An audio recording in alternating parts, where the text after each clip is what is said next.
Nifty ஒரு பெரிய கிராஸ்க்கு காத்துக்கிட்டு இருக்கு. ஸோ ஒரு 50% வந்து கன்ஃபர்மேஷன் வந்து டெக்னிக்கல் வச்சிருக்கு. நெக்ஸ்ட் ஃபண்டமெண்டலாக பார்த்தீங்கன்னா, ஸோ ட்ரம்ப் தன்னோட டேரிஃப் அனௌன்ஸ்மெண்ட் அகைன் வந்து இம்ப்ளிமெண்ட் பண்ண ஸ்டார்ட் பண்ணியிருக்காரு. ஸோ அப்போ ஃபண்டமெண்டலாகவும் மார்க்கெட் வந்து சுச்சுவேஷன் வந்து சரியாமல் இருக்குது.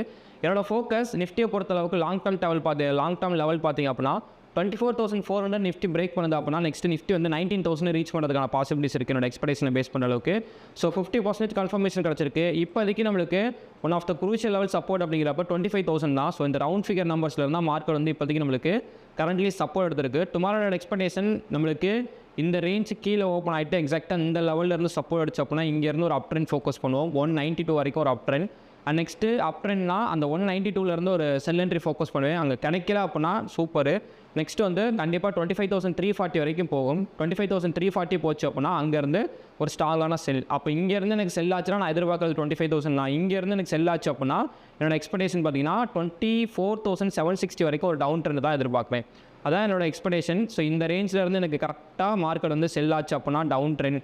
இந்த ரேஞ்சில் வந்து செல் ஆச்சுன்னா எனக்கு டவுன் ட்ரெண்ட். அப் ட்ரெண்டுக்கு இதில் ஒரு ஸ்ட்ராங்கான சப்போர்ட் எடுத்து ஒரு அப் ட்ரெண்ட் கன்ஃபர்மேஷன் கொடுத்தா மட்டும்தான் அப் ட்ரெண்டுக்கு வந்து ஃபோக்கஸ் பண்ணுறேன். ஸோ இந்த மாதிரி ஸ்டாக் மார்க்கெட் வீடியோ பார்க்கணுச்சுன்னா மறக்காம மைடேஸ் என்ன ஸ்டாக் மார்க்கெட்டை ஃபாலோ பண்ணிக்கோங்க. நெக்ஸ்ட்டு டுமாரோ லைவ் பார்த்தீங்கன்னா நம்மளோட டெலிகிராம் சேனல் இருக்கும், வந்து மறக்காம ஜாயின் பண்ணிடுங்க.